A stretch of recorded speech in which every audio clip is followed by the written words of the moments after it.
Muy buenas noches.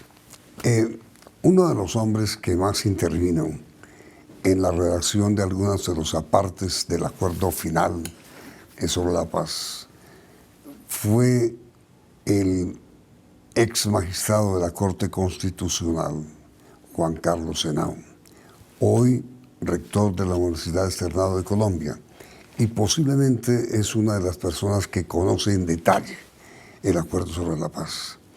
Él se encuentra desde hoy prácticamente en gira por Colombia para dar información, la que le pidan, sobre el acuerdo.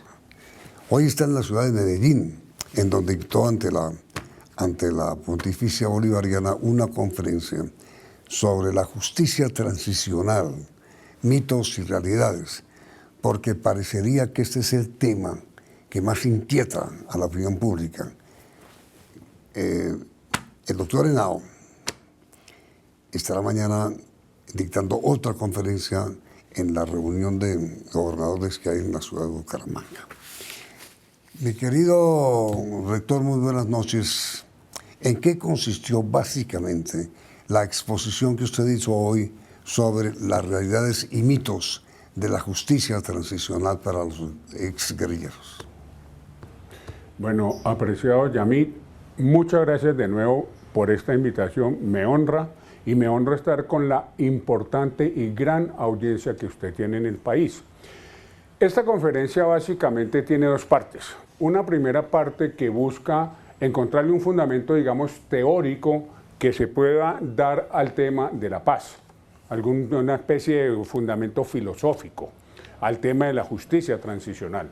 Y el otro es un poco alertar sobre cosas que se han dicho que no corresponden en realidad a los textos de lo acordado y que están confundiendo mucho a la opinión pública.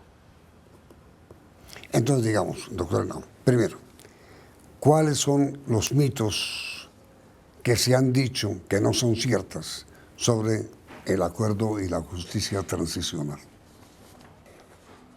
Mire, ahí me coloca usted a hablar sobre unos temas que son fundamentales. Uno, por ejemplo, el de que va a haber impunidad y que esto no pasa a los estándares internacionales del Estatuto de Roma y de la Corte Penal Internacional. Dos, que esto va a ser una cacería de brujas en donde todo el mundo va a terminar involucrado porque van a empezar a acusarse todos los colombianos. Tres, que aquí la guerrilla va a poder seguir haciendo lo que sea. Cuatro, que aquí en Colombia se acabó la separación de poderes.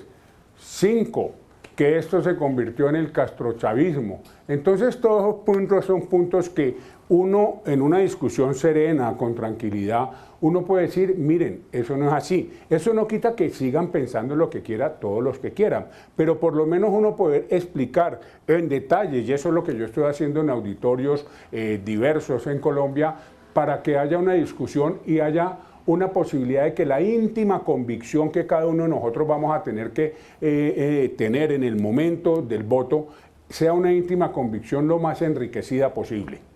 Pero entonces, mire, doctor Henao, hablemos un momento sobre el tema impunidad, porque las mayores críticas de los dirigentes políticos más destacados de Colombia que se oponen al acuerdo de paz es que es un acuerdo que consagra impunidad. ¿Por qué no hay impunidad en el acuerdo, doctor Henao? Mire, Yamid, no va a haber impunidad, primero que todo, porque hay una serie de delitos que no se van a amnistiar de ninguna manera, ni de vainas. Sí, eso ya se ha hecho una y mil veces, delitos de lesa humanidad, crímenes de guerra, desaparición forzada, retenciones graves de personas, violaciones, cuestiones sexuales. Eso no se va a amnistiar, eso va a ser juzgado. ¿Y juzgado por quién? Por el Tribunal para la Paz. Y ese Tribunal para la Paz, al cual tendrá que ir desde Timochenko hasta el último de los guerrilleros, desde un general hasta cualquier soldado que haya cometido delitos no amnistiables, por eso es que es importante, no amnistiables, van a tener que ir ante la jurisdicción. Se acordará de mí la opinión pública cuando estemos viendo, no sé, en 6 meses, 8 meses, lo que corresponda a todo el secretariado de la FARC yendo ante la jurisdicción de la paz, sometiéndose a una jurisdicción, ¿sí? Sometiendo, que ese fue uno de los puntos más difíciles de lograr, en donde dijimos, mire, hay que hacer una jurisdicción para que juzgue estos crímenes, y con sentencias. Todo el mundo va a tener sentencias. Entonces, ¿dónde es que está el punto en donde los críticos dicen que aquí hay impunidad? Dicen que es que no cumplimos con los estándares internacionales. Y con todo respeto, Yamit, por la oposición de estos acuerdos, yo creo que eso no es cierto. Y lo hay, ¿por qué no es cierto? Porque el Estatuto de Roma, que es supuestamente como el fantasma, digamos, el coco que nosotros tenemos en este sentido, ese Estatuto de Roma permite que los estados calibren el tipo de sanciones para superar esa aparente contradicción que hay entre paz con justicia. Porque obviamente una paz que se haga sola y que no importe la justicia, pues ya hoy en día no es una paz que sirve. Sirvió en sus épocas, eso se hizo con el M-19, eso se hizo con varios movimientos en Colombia, eso se hizo en Sudáfrica, pero hoy en día eso no vale. Entonces, ese Estatuto de Roma permite que hayan sanciones. Lo que exige el Estatuto de Roma es que haya investigación, enjuiciamiento y sanción. No dice que la sanción tiene que ser ni pena de muerte, ni que se queden en la casa durante 5 días. Da un margen amplio de libertad de configuración de los estados para que impongan las sanciones. Entonces, ¿aquí qué va a haber? Sanciones para todo el mundo. Para todo el mundo. ¿Cuáles son las peores? De 10 a 20 años de prisión, que eso es un jurgo. ¿Cuáles son las menores? De 5 a 8 años de restricción efectiva de la libertad. Y aquí es donde la oposición dice, es que eso no es nada, se tenían que haber ido para la prisión. Lo primero para decir, y lo dijo Humberto de la Calle anoche, sí, lo perfecto es enemigo de lo bueno. Sí, de pronto hubiéramos querido que fueran a la cárcel, pero eso era en los hechos imposible. Entonces, ¿qué logramos negociar? Algo en donde equilibráramos justicia con paz. Porque es que la paz es un imperativo ético de los pueblos, es un imperativo ético de nosotros como personas humanas. Yo sé que es bobo decirlo, pero es que es obvio que es mejor vivir en paz que en guerra, y todo esfuerzo que haga una sociedad para la paz es positivo. Entonces, aquí, ¿cómo se logró el equilibrio? Decirle a las personas, es que usted va a estar entre 5 y 8 años, no se va a estar rascando la barriga. Ojo, ahí viene no solamente la sanción de restricción de la libertad, que va a ser en una vereda pequeñita de Colombia, en cualquiera, que lo va a determinar el tribunal, no la guerrilla. El tribunal va a decir, ustedes se tienen que ir a tal sitio, ustedes van a tener que hacer tales cosas, y ojo con esto, va a imponer unas sanciones. Por eso le digo que no es quedarse que me rasco la barriga, va a tener que ser desminado, mire usted, eso no es fácil, va a tener que hacer sustitución de cultivos, eso no es fácil, va a tener que hacer reparación a la infraestructura, eso no es fácil, etcétera, etcétera. Entonces, ¿qué es lo que yo pienso en términos generales? Nosotros los seres humanos, y yo creo que es la tendencia casi que espontánea de todos, tenemos como una necesidad de venganza, Yamit, ¿sí? Como que la primera tendencia que uno tiene a reaccionar es como bravo y como insultar, ¿cierto? Y eso es normal. ¿Por qué es normal? Mire, esa lógica viene desde el 6000 antes de Cristo. Toda la opinión pública debe saber lo que es la ley del talión. Ojo por ojo, diente por diente. Esa es la máxima expresión de la justicia retributiva. Usted me hizo esto, tenga, yo le doy esto. Esa concepción que está en el Código Hammurabi, que está en la Biblia hebreica antigua, en el año 6000 antes de nuestra era, esa concepción nos taladra todo el día como sociedad. Entonces nosotros, eso es lo que nos da una lógica de una venganza. Tenemos que vengar a esos malos, a esos criminales, a esos ampones, que entre otras, ojo, porque esto es para todos los participantes del conflicto armado. Y yo creo que eso es lo que nosotros nos tenemos que quitar. Esa ley del talión, destalionizarnos, ¿sí? Destalionizarnos para poder decir, hay un mundo de pena. La teoría de la pena ha evolucionado sustancialmente en el mundo entero. La tendencia a la cárcel cada vez es menor. Y ni hablemos de las cárceles colombianas. ¿O es que ustedes creen que un guerrillero por estar en la cárcel se va a reformar y se va a resocializar? Por favor, si estas cárceles colombianas sabemos bien que están bajo el estado de cosas inconstitucional desde hace 1000 años. Entonces, en síntesis, ¿qué yo creo para decirle a la opinión pública? Nosotros tenemos una carga de justicia retributiva, de vendetta, de vindicta, de venganza muy grande, y nosotros debemos pasar un pasito más allá, ¿sí? Perdonar, el perdón, la sencillez, la aceptación del otro. No significa que yo me tengo que hacer amigo de la gente de la guerrilla, pero sí entender que en una situación sistemática de violación de derechos humanos que se ha hecho por todos los bandos del conflicto, nos tenemos que perdonar un poco para todos lados. Y eso no significa que vaya a haber impunidad, porque todos van a salir sancionados. A ver, mire, doctor Henao, hay una cosa que yo mismo no entiendo.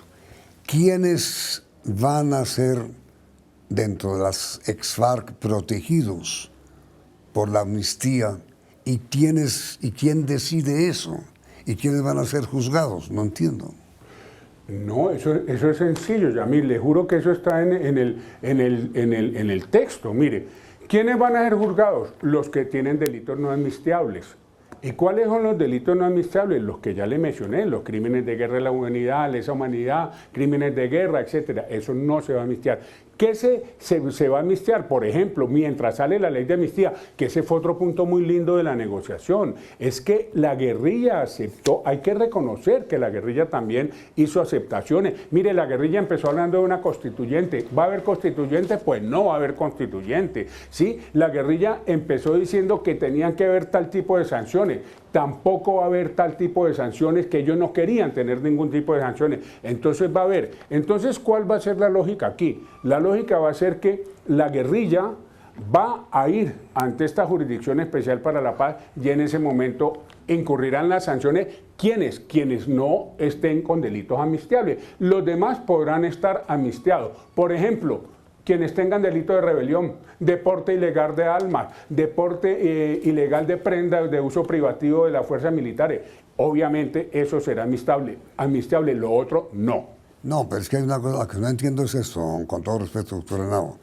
La Corte Constitucional que usted, me parece, recuerdo usted presidió, dijo, cuando falló sobre la ley del presidente Uribe, Justicia y Paz, que no se podía tomar una decisión general para todos los paramilitares, sino que tenía que haber un juicio caso por caso.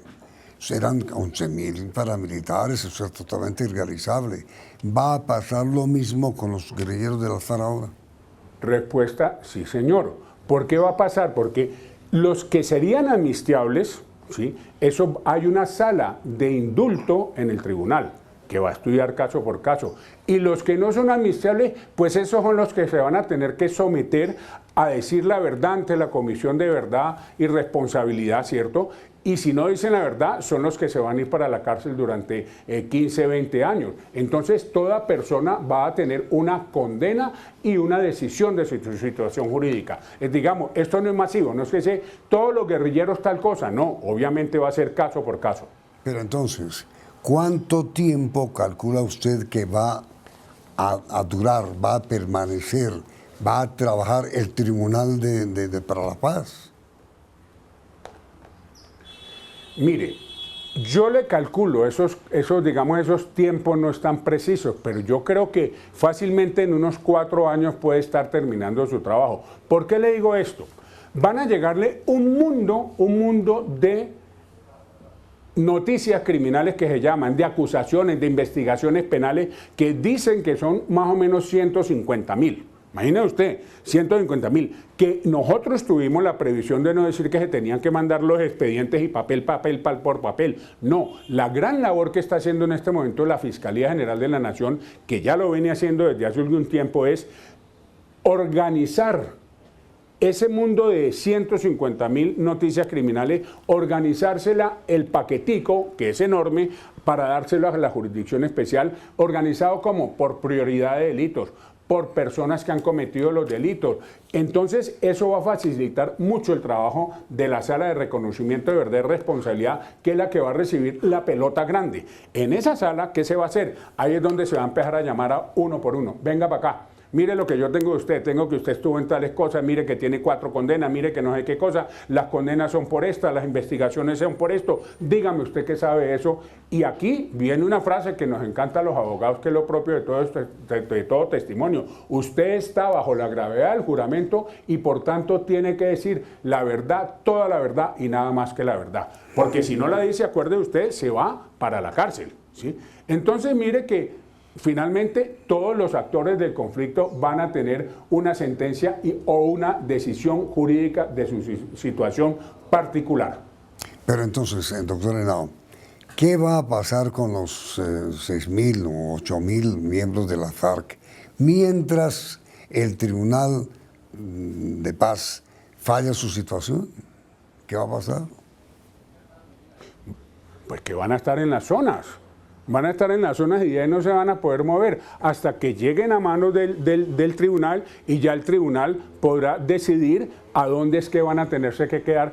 La sanción mínima, que es de 5 años de restricción efectiva de la libertad, como ya lo decía, o la prisión. Eso será un punto que va a decidir el tribunal caso por caso, desde Timochenko hasta una persona que esté en el último eslabón de la guerrilla, o también para los militares o terceros.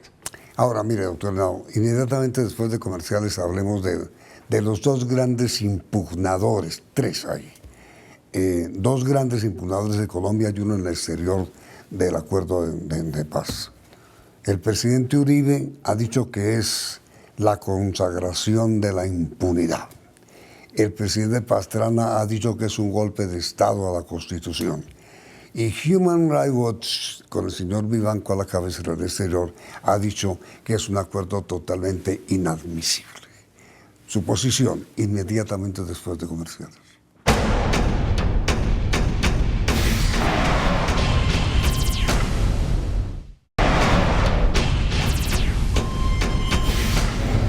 A ver, señor doctor Henao,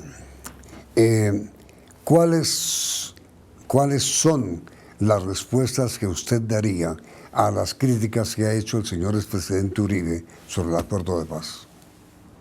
Mire, creo que ya lo dije en buena medida. Aquí no hay impunidad porque esto está conforme a los estándares del Estatuto de Roma y del derecho internacional. Entonces, fíjese usted, respetable la posición del presidente Uribe, y como decía ayer Humberto de la Calle, gracias a su posición se pudieron ajustar muchas cosas. La crítica siempre es importante. Pero yo le quiero decir, eso es lo que dice él.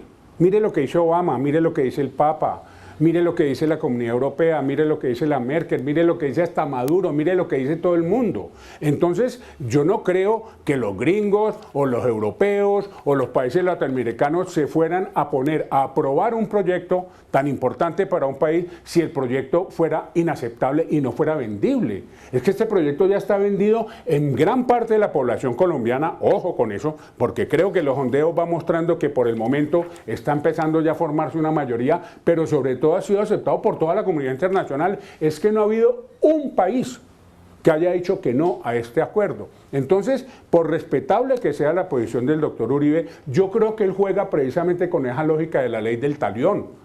Hay que darle venganza a la gente, hay que, mejor dicho, carne para el pueblo. Por favor, yo creo que eso no debe ser la lógica. La lógica debe ser, pensemos en el futuro. Es que mire, mi estimado Yamir, yo creo que la votación que se nos viene trasciende a Uribe y a Santos.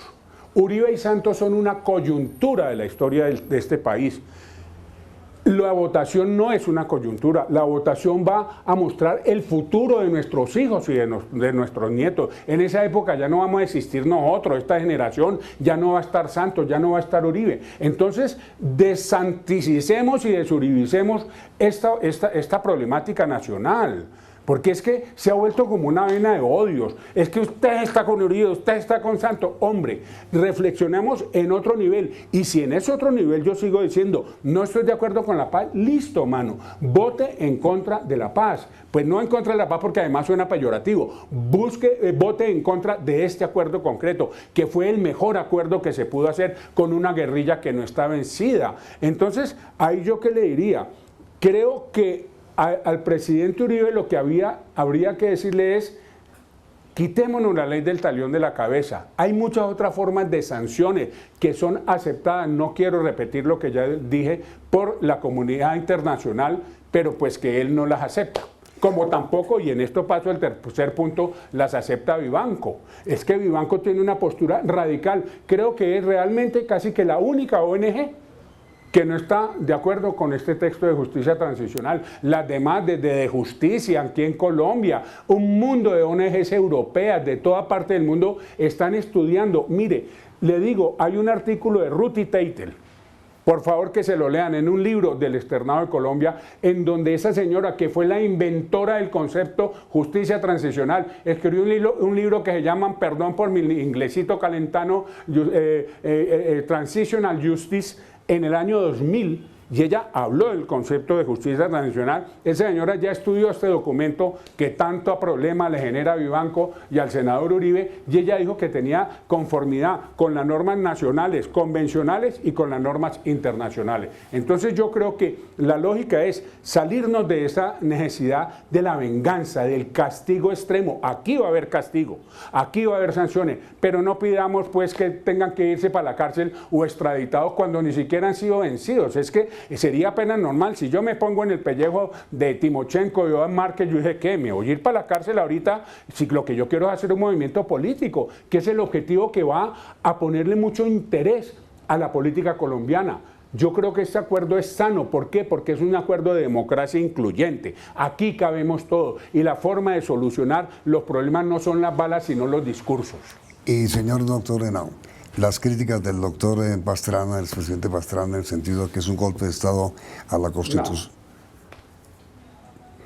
No, es que, mire, yo sí me muero de la pena, pero es que creo, sinceramente, que no tiene la razón el presidente Pastrana. Él ha dicho que se acabó con la separación de poderes, que esto fue un golpe de Estado. Entonces yo me pregunto, presidente Pastrana, ¿se acabó con la separación de poderes?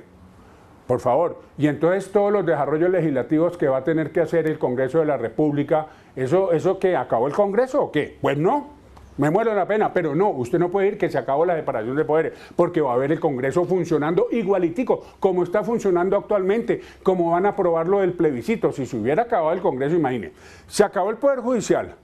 Pues no. ¿Por qué no? Porque vamos a estar en manos de la Corte Constitucional como ya hemos estado. Entonces ese es el problema. El Poder Ejecutivo se acabó. Por favor, Santos sigue siendo el presidente de Colombia. Es que aquí no se negoció la propiedad privada, aquí no se negaron títulos, aquí no hay nada trascendental de la forma de vivir del país que se haya negociado. Entonces yo que le diría al presidente Pastrana que bajo mi leal entender está equivocado, porque aquí no se ha acabado con la Constitución. Aquí siguen los elementos esenciales del Estado democrático colombiano. Separación de poderes, sigue. Propiedad privada, sigue. Tierra, sigue. Y si usted me permite, Yamil, yo le hago una observación que quisiera también hacer. Mire cómo este problema de la justicia transicional se ha vuelto el taquillero en los medios de comunicación. Yo ya estoy empezando como a decir, pero ¿qué es esto? Es que este acuerdo que hubo ayer fue importantísimo. En el Congreso que estaba esta mañana, oí una conferencia de Juan Camilo Restrepo, que creo que nadie podrá decir que Juan Camilo Restrepo no es un gran conocedor del problema de tierra. Y lo que estaba hablando era sobre el problema de tierras.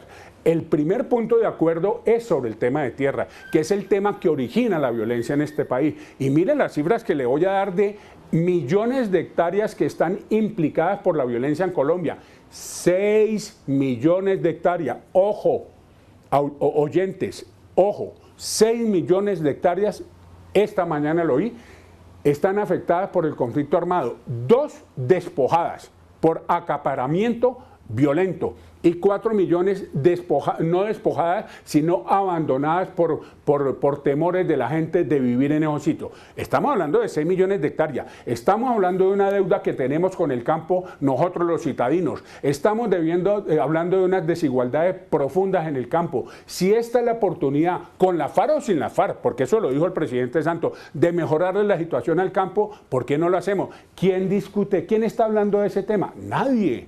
Nadie. Eso es lo que a mí me llama la atención, cómo se nos ha convertido esto en un problema de si se van o no para una cárcel con camisas negras detrás de barrote, cuando lo que está en juego es muchísimo más grande, pero muchísimo más grande. O es que me van a decir que el tercer punto de los acuerdos sobre sustitución de cultivos no es importante para el país. Ustedes saben lo que es una FARC, que no estén ayudando al cultivo ilícito. Ustedes saben lo que es una FARC que no puede cobrar gramaje y que no puede generar dinero con eso. Por favor, eso va a cambiar la historia de los campesinos.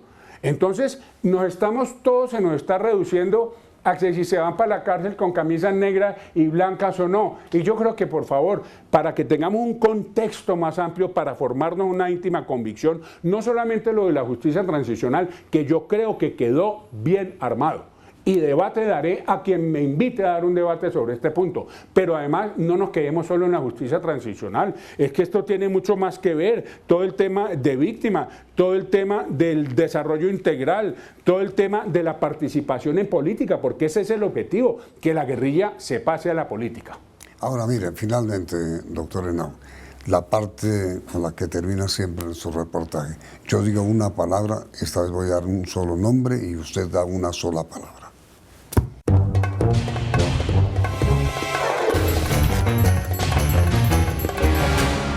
Le voy a dar 4 o 5 nombres y usted me da una sola palabra para identificarlos.